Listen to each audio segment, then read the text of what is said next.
কিনা? এরাই হচ্ছে আবুল আহাবের দল, এরাই হচ্ছে ফেরাউন, এরাই হচ্ছে নমরুদ, এরাই হচ্ছে আবরাহা বাদশাহ, এরাই হচ্ছে সেই দল। আজকে তারা দুনিয়া থেকে চলে গিয়েছে, তাদের রক্ত নাতিপুতি চান্ডা পান্ডারা দুনিয়াতে আছে। আমি মহিলা মাহফিলে নাকি কথা বলতে যে আমি অন্য কথা বলেছি, যে ভাইরা বুঝতে ভুল করছেন। আমি বলছি যে মা বোনেরা মেলায় কি যে টাকা শেষ করছে, ঠিক না? এর চাইতে তো আর বেশি কিছু বলি নেই। আমার কানে আসছে আমি নাকি অন্যভাবে কথা বলেছি। আসলে কথা শুনে বলতে হবে, প্রত্যেকটি কথা রেকর্ড হয়, রেকর্ড হচ্ছে। কিরামান কাতিবিন ইয়ালামুনা মা তাফআলুন, দুইজন সম্মানিত ফেরেশতা আপনার আমার কথাগুলো রেকর্ড করতেছে এবং লিখতেছে, অডিও ভিডিও করে আল্লাহ রাব্বুল আলামিনের দরবারে পাঠায় যাচ্ছে। সুবহানাল্লাহ, আল্লাহর দরবারে পাঠিয়ে যাচ্ছে। সম্মানিত ভাইরা, যেনারা আজকে এটাকে মন্তব্য করেন, আমার চাইতে নির্যাতিত আপনারা হন না। 2013 সালে 27 অক্টোবর আমাকে মাথায় কোপ দিয়েছে, এই বাম হাতটা আমার পড়ে গিয়েছে। আমার চাইতে নির্যাতিত কেউ হয় নাই। আমার চাইতে জেল জরিমানা আমি সবচেয়ে বেশি নির্যাতিত হয়েছি। কোরআনের মাহফিলে তারপরে স্তব্ধ করতে পারে নাই। জুমার খুতবা দিতে গেলে পুলিশ, র‍্যাব বিভিন্ন ভাবে হয়রান করানো হয়েছিল। তারপরেও আলেম ওলামারা এই বাংলার জমিনে আলেমদের হুঙ্কার ছিল, পীর মাশায়েখদের হুঙ্কার ছিল, ঠিক কিনা বলেন? হুঙ্কার ছাড়া চারা কখনো বাতিলের কাছে মাথা নত করে না। সম্মানিত ভাইরা, আমি কোরআনে কারিমে সূরাতুল বাকরা থেকে, কোরআনে কারিমের সবচেয়ে বড় সূরা হচ্ছে সূরাতুল বাকরা। আল্লাহু আকবার বলেন। এই সূরাটি নাজিল হয়েছে গাভীর নামে, গরুর নামে। আল্লাহ রাব্বুল আলামিন এই সূরার ভিতরে 286 মতান্তরে 85টি আয়াত আছে। আল্লাহু আকবার। এখান থেকে আমি কোরআনে কারিমের আয়াত তেলাওয়াত করেছি। আপনারা আমার সাথে একটু মন দিয়ে, মনোযোগ দিয়ে আরেকবার বলে, আউযু বিল্লাহি মিনাশ শাইতানির রাজিম, বিসমিল্লাহির রাহমানির রাহিম, ফাযকুরুনি আযকুরুকুম ওয়াশকুরুলি ওয়ালা তাকফুরুন। আল্লাহু আকবার। আল্লাহ বলে, ফাযকুরুনি, বান্দা তুমি যদি আমাকে স্মরণ করো, আযকুরুকুম, আমিও স্মরণ করব, ওয়াশকুরুলি, আমি আমার শুকরিয়া, যারা শুকর গুজার করবে তাদের জন্য শুকরিয়া আমি আল্লাহ তাআলা বৃদ্ধি করে দিব। ওয়ালা তাকফুরুন, তোমরা কখনো গুনার সাথে জড়িত হইও না। আল্লাহু আকবার। আমরা তাহলে আল্লাহ রাব্বুল আমিনকে যদি স্মরণ করি, স্মরণ শব্দের অর্থ একমাত্র আল্লাহকে ভয় করতে হবে। আল্লাহ রাব্বুল আমিন বলেন ভয় করতে হবে, অন্তর দিয়ে ভয় করতে হবে, আল্লাহকে স্মরণ করতে হবে। আল্লাহ রাব্বুল আমিন তিনি হচ্ছেন, আল্লাহ তাআলা বললেন, লিল্লাহি মা ফিস সামাওয়াতি ওয়াল আরদ। আল্লাহু আকবার। আসমান এবং জমিনে সমস্ত কিছু আমার অর্ডারে চলে, আমার হুকুমে চলে। সমস্ত প্রাণী আমার জিকির করে, আমার গুণগান গায়, আমার তাসবিহ পেশ করে, আমার আল্লাহ রাব্বুল আলামিনের প্রশংসা তারা করে। আল্লাহ রাব্বুল আলামিন বলে, বান্দা যখন বিপদে পড়ে স্মরণ করবে, আল্লাহ রাব্বুল আলামিন বলেন, হযরতে ইউনূস নবী আল্লাহ তাআলা তিনি বিপদে পড়ে গিয়েছেন মাছের পেটে। যে হযরতে ইউনূস বিপদে পড়ে বলেছে, লা ইলাহা ইল্লা আনতা সুবহানাকা ইন্নী কুনতু মিনাজ জালিমিন। আল্লাহ বলে, ইউনূস বিপদে পড়েছো, মাছের পেটে কোনো দরজা নাই, জানলা নাই। আল্লাহ তাআলা হযরত ইউনূস আলাইহিস সালামকে বিপদ থেকে রক্ষা করেন নাই? হযরত ইব্রাহিম খলিলুল্লাহকে আল্লাহ তাআলা আগুনে দিয়েছিল, আগুনের ভিতরে নমরুদ দিয়েছে। হযরত ইব্রাহিম আগুনের ভিতরে পড়ে আল্লাহ রাব্বুল আমিনকে ডাক দিয়েছেন। আল্লাহ তাআলা শুনাই দিয়েছে, ইব্রাহিম আমি আল্লাহ আছি, তোমাকে আগুন থেকে আমি রক্ষা করব। আল্লাহু আকবার বলেন। আল্লাহ রাব্বুল আমিন এমন কোন নবীদের নাই। আল্লাহ রাব্বুল আমিন, ওয়া লাকাদ বাআসনা ফি কুল্লি উম্মাতির রাসূলা। আল্লাহু আকবার বলেন। আমি প্রত্যেকটি জাতির কাছে রসুল দিয়েছি। রসুল মানে হচ্ছে নবী ছাড়া কোনো জাতি পাঠাই নাই। আমি কোনো গোত্রের ভিতর ছাড়া, আমি নবী ছাড়া আমি কোনো মানুষ পৃথিবীতে পাঠাই নাই। কারণ হলো একমাত্র আল্লাহকে ভয় করতে হবে, ভয়টা আনতে হবে অন্তরে। আল্লাহ রাব্বুল আলামিন বলেন, ইয়া আইয়াতুহান নাফসুল মুতমাইন্না তুরজাই ইলা রাব্বিকি রাদিয়াতাম মার। পড়েন না কেন? পড়তে পারেন না? এ বাবার একটু পড়তে হবে তো। যারা পারেন না, যারা পাই, সবাই যদি তেলাওয়াত করি, জিহ্বাটা উলট পালট করি, কিয়ামতের দিন আল্লাহ তাআলা দেখবে যে আমার বান্দা ওই যে মাহফিলে এসে কোরআন তেলাওয়াত করেছে, এর বিনিময়ে আপনাকে মাফ করে দিবে।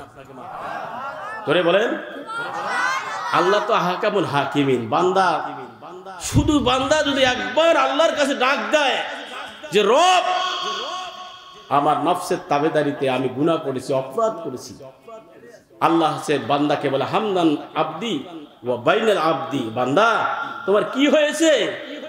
তুমি ওই যে মাহফিলে বসে তুমি আমাকে ডাকছো, চৌকের পানি ফেলে দিয়েছো, তওবা করেছো, কোরআন পড়তে পারো নাই, শুধু চেষ্টা করেছো, আমি আল্লাহ মাফ করে দেব। ফাদখুলি ফি ইবাদি ওয়াদখুলি জান্নাতি। আল্লাহ রাব্বুল আলামিন বলে, আত্মা, হে বসত্ব আত্মা, যে আত্মা আল্লাহ রাব্বুল আলামিনের ডাকে ভয় করে, আল্লাহ রাব্বুল আলামিনের কথা শুনে শরীরের লোমগুলা একদম খাড়া হয়ে যায়, অন্তরটা নরম হয়ে যায়, চৌকের পানি বাহির হয়ে যায়, আল্লাহকে ডাক দিয়ে বলে, আল্লাহ, আমি আমার জীবনে আমি অনেক অপরাধ করেছি, অনেক গুনাহ করেছি, রব্বুল আলামিন এত গুনাহ করেছি, গুনাহ করতে করতে আমি আমার জীবনটা নষ্ট হয়ে গেছে। আল্লাহ বললেন, বান্দারে ভয় পাস না, কারণ হলো আল্লাহ রাব্বুল আলামিন বলেন, কুল ইয়া ইবাদিয়াল্লাযী আলা আনফুসিহিম লা তাখনাতু মির রাহমাতিল্লাহ ইন্নাল্লাহা ইয়াগফিরুয যুনুবা জামিআ। জোরে বলো আল্লাহু আকবার। বান্দারে, কি হয়েছে তোমার? ভুল করেছো, পাপ করেছো, গুনাহ করেছো, অন্যায় করেছো। আরে বান্দা, কি হয়েছে তোমার? আমি আল্লাহ এমন একজন স্রষ্টা, ভুল করে ফেলাইছো, গুনাহ করছো, কোনো কারণ তুমি তওবা করছো, আমি আল্লাহ তোমাকে মাফ করে দিচ্ছি। সুবহানাল্লাহ, আল্লাহু আকবার বলেন। আল্লাহ কত সুন্দর আহকামুল হাকিমিন। আমার সে প্রভু, আমাদের স্রষ্টা, আমাদেরকে সময় অনুযায়ী যে সময় যেটা লাগে সেই সময় তিনি আমাদের চাহিদা পূরণ করতেন। নাম হচ্ছে রব। ঠিক কিনা বলেন? যে রবের কাছে না চাইতে পাওয়া যায় তিনি হচ্ছে আল্লাহ। আজকে আমরা মানুষের তৈরি করা মন্ত্র তন্ত্র, মানুষের তৈরি করা লেনিন কালমাসের আইনকে প্রত্যাখ্যান করে কোরআনের রাজ কায়েম করতে হবে। কোরআনের রাজ ছাড়া পৃথিবীতে কোনো শান্তি হতে পারে না। অনেক দেখেছি কোন শান্তির কোন শান্তি কোথায় গেল? শান্তি কেউ দিতে পারে নাই। এই শান্তি একমাত্র দিতে পারে complete code of life of Quran. Quran হচ্ছে জীবন ব্যবস্থা। ইন্নাদ দীনা ইনদাল ইসলাম। ইসলাম হচ্ছে মনোনীত ধর্ম। ইসলাম সারা পৃথিবীতে কোন ধর্ম শান্তি দিতে পারে না। আজকে পাখির মতন ফিলিস্তিনের মুসলমানদেরকে গুলি করে মারানো হচ্ছে। আজকে ভারতের গুজরাট মুসলমানদেরকে ধরে ধরে মারানো হচ্ছে। আর আমার বাংলাদেশ থেকে যে ভারতে দালালি করে ভারতকে আমরা প্রত্যাখ্যান করি। ঠিক কি বলে? ভারত সরকারকে বলতে চাই, বাংলাদেশ নিয়ে মাথা ঘামা করবে না। ভারত থেকে যত ষড়যন্ত্র হয়েছে, যত ইসলামের ষড়যন্ত্র হয়েছে, কোরআনের ষড়যন্ত্র হয়েছে, আলেমদের ষড়যন্ত্র হয়েছে, একমাত্র ভারত। এই ভারত হলেন সেই আজকে পশু শাসকের ভাষণ। সেই ভারতকে আমরা মানি না। ভারতে যে ধান্দা যাচ্ছে, আবার বাংলাদেশ আবার আসবে। ঠিক না? কথা বলেন না কেন? বুবুজান ভারতে যে ধান্দা যাচ্ছে যে আবার আসবে, দাদা বাবু তোমাকে আনবে। দাদা বাবু আর কখনো চিন্তা করিও না, তুমি অসংখ্য মুসলমানকে শেষ করে দিয়েছো।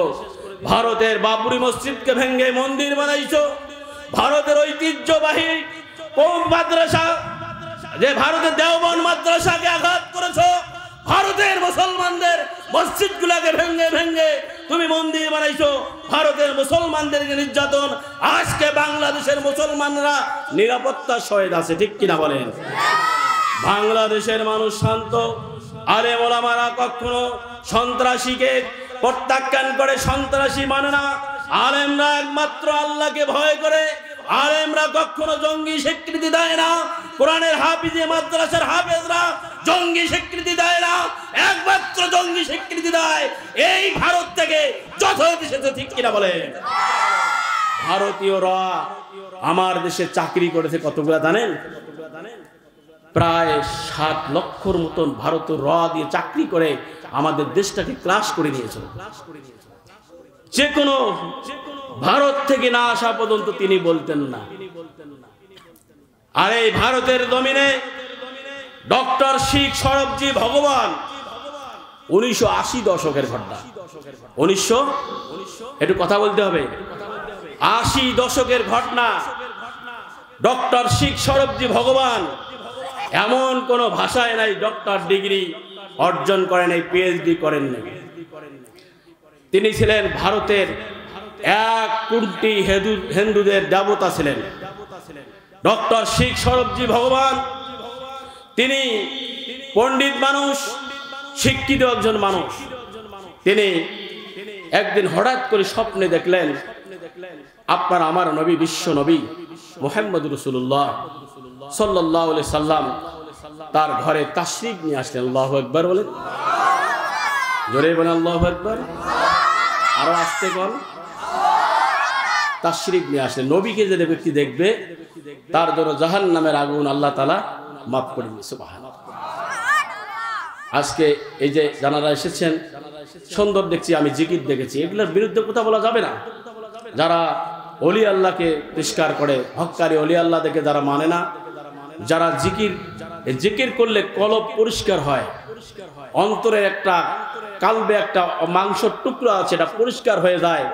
এটা যখন অপরিষ্কার হয় এই লোকের দ্বারায়, তখন কিন্তু অবৈধ কাজ, খারাপ কাজটা ভালো লাগে, ভালো কাজটা ভালো লাগে না।